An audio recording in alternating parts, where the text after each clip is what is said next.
Welcome to our lesson focused on the fundamental aspect of Dart programming, the main function. The main function serves as the entry point for any Dart program. It's the starting point where the execution of the code begins. Understanding its structure and purpose is crucial for every Dart programmer. Let's break down the anatomy of a typical main function in Dart.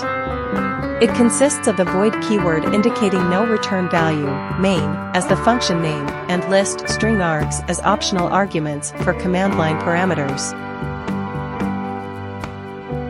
Here are several examples showcasing the versatility of the main function in Dart. From a basic structure to including command line arguments or utilizing different return types, these examples illustrate the flexibility this function offers. Understanding the execution flow is essential. The main function is where the Dart program starts running, executing the code sequentially as per the instructions provided.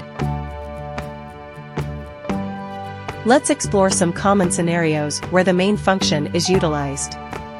From simple console applications to more complex scenarios in web or mobile development, the main function remains a cornerstone in Dart programming. Following best practices ensures clean and efficient code.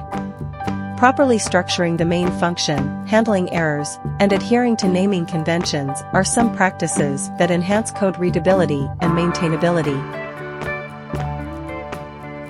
As we conclude, the main function holds immense importance in Dart programming. Mastering its usage and understanding its role is key to writing efficient and organized Dart applications.